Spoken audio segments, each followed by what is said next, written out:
Police station से भीशु और विकास के निकलने के बाद इंस्पेक्टर धनराज समझ गए कि भीशु के अजीब व्यवहार में कुछ रहस्य छुपा हुआ है। उन्होंने महसूस किया कि जैसे ही उन्होंने भीशु से चंदू के बारे में पूछा, भीशु अचानक अजीब तरीके से बर्ताव करने लगा। जरूर कुछ ना कुछ गड़बड़ है धनराज। ये भीशु तुमसे कुछ छिपा रहा है, इस पर नजर रखनी होगी।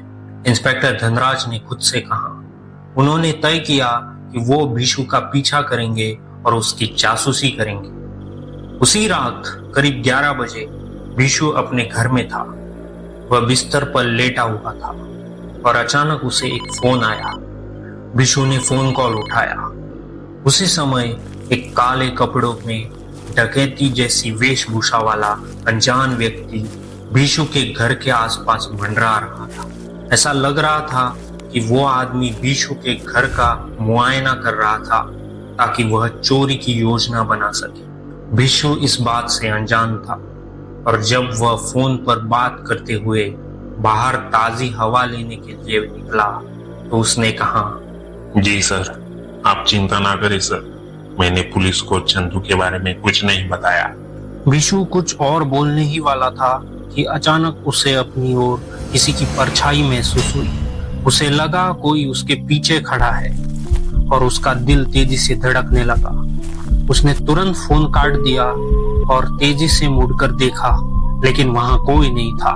उसने अपने चेहरे का पसीना पोंछा, गहरी सांस ली और अपने घर के आसपास टहलने लगा। कुछ पलों तक वह यह समझ नहीं पाया कि उसे कौन देख रहा था, लेकिन जब वह घर के अंदर जाने वाला था, उसने दूर किसी को काले कपड़ों में भागते हुए देखा। भीशु एकदम से चिल्लाया, अरे कौन है वहाँ? चोर चोर! पल भर में ही वह अनजान व्यक्ति गायब हो गया। भीशु डर गया। ये अजनबी वेश में कौन था? कहीं ये विकास तो नहीं था? नहीं, विकास कैसे हो सकता है? वो तो जामन फूड कॉलोनी में ड्यूटी पर होगा। और दूसरी बात, विकास को इस जगह के बारे में थोड़ी ही पता है। अगर ये विकास नहीं था तो फिर ये कौन था? कहीं इसने मेरी बातें सुन तो नहीं ली? जिस घर में भीशु सिर्फ गुप्त बातें करने आता था, उसके बारे में विकास को कोई जानकारी नहीं थी। यह जगह मट्टीपुर जिले से कुछ ही दूर पोकापुर कहलाती थी। जी हाँ, ये पोकापुर का ही जिला था जहाँ भीशु ने ये गुप्त घर खरीद लिया था।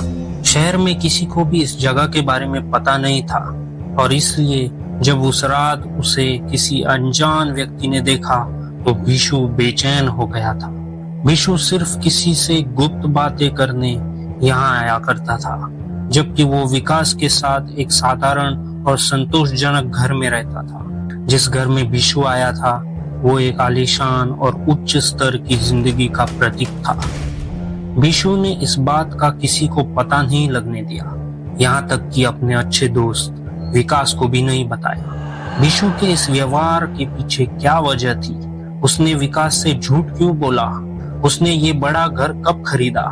ये सब भीशु से जुड़े रहस्य थी और क्योंकि इन सब बातों को उस रात अनजान व्यक्ति या चोर ने देख लिया था, भीशु चिंतित था और उसे पकड़ना चाहता था, लेकिन अफसोस भीशु ऐसा नहीं कर सका। अगली सुबह भीशु जामन फूड कॉलोनी में अपनी ड्यूटी पर था। पूरी तरह से ठीक होने के बाद विकास इंस्पेक्टर धनराज से मिलने के लिए पुलिस स्टेशन आया था। उसने कहा, बताइए साहब, कैसे याद किया? इंस्पेक्टर धनराज अपने कैबिन में आए और कुर्सी पर बैठते हुए बोले, देखो विकास, सच सच बताना कि तुम भीशु के बारे में क्या जानते हो और उससे पहली बार कब मिले थे? साहब, भीशु तो मेरा अच्छा दोस्त है। एक बार मैं बाजार जा रहा था कुछ सामान खरीदने, कई कुछ महीने पहले। वहीं पर मेरी भीशु से पहली बार मुलाकात हुई।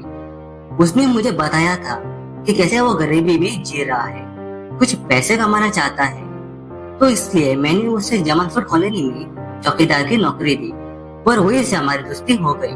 मट्टीपुर नाम के एक जिले में जो इसी शहर में है, वहाँ मैं अकेला रहता था उस छोटे से टूटे फूटे घर में। लेकिन जब से भीशु दोस्त बन गया है, तब से एक साथी भी मिल गया वहाँ रहने को। इंस्पेक्टर धनराज ध्यान से सुन रहे थे और फिर उन्होंने आगे पूछा, क्या भीशु का कोई और घर है मट्टीपुर जिले के अलावा जहाँ तुम लोग रहते हो?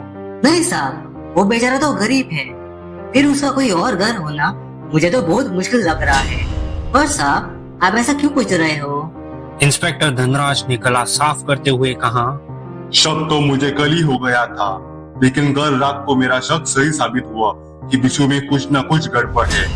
अभी मैं कुछ नहीं बताऊंगा, तुम बस ये देख लो। इंस्पेक्टर धनराज ने अपने फोन में एक फोटो खोली और विकास को दिखाई। विकास ने ध्यान से देखा।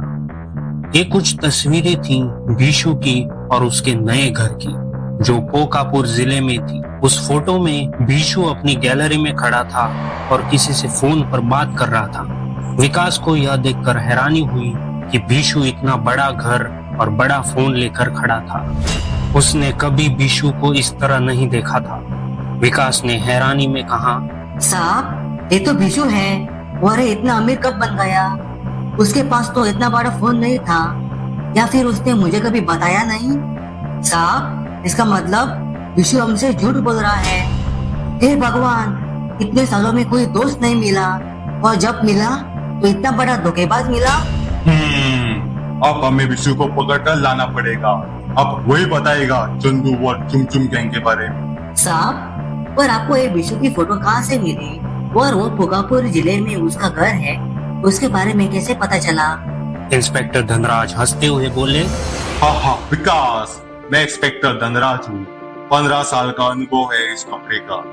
कल जब तुम लोग यहाँ से अपना बयान लेकर जा रहे थे, तभी जब मुझे बिशु में कुछ गड़बड़ लगी, मैंने उसके पीठ पर चोरी से एक जीपीएस लगा दिया था।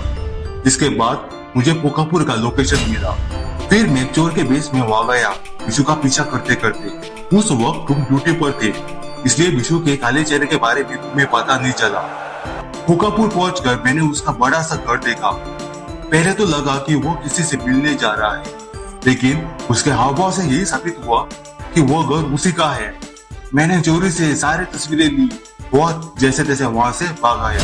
पुलिस इंस्पेक्टर ने विकास से आगे पूछा, वैसे क्या तुम इस चंदू के बारे में कुछ बता सकते हो विकास?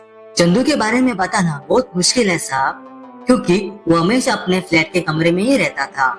न ज्यादा किसी से बात करता था, न किसी से मिलता था। अपने दिमाग पर थोड़ा और जोर डालो विकास, कुछ तो याद आएगा। कुछ ऐसी अजीब चीज या फिर अजीब घटना तुम्हें याद आ रही है चंदू या फिर बिशु के बारे में? विकास ने गहराई से सोचना शुरू किया। इंस्पेक्टर धनराज ने उसे एक गिलास पानी दिया। विकास ने पानी पिया और कुछ पलों बाद अचानक उसे कुछ याद आया और उसने कहा, हाँ साहब, याद आया। कुछ हफ्ते पहले जमनपुर कॉलोनी के पीछे जो घना जंगल है, वहाँ मुझे कुछ अजीब सा दिखा था। पहले तो मुझे लगा कि कोई जानवर होगा, लेकिन जब मैं पास गया तो मैंने वहाँ एक आदमी को उस जंगल में जाते हुए देखा था। क्या तुम बता सकते हो वो आदमी कौन था? क्या तुमने उसका चेहरा देखा था?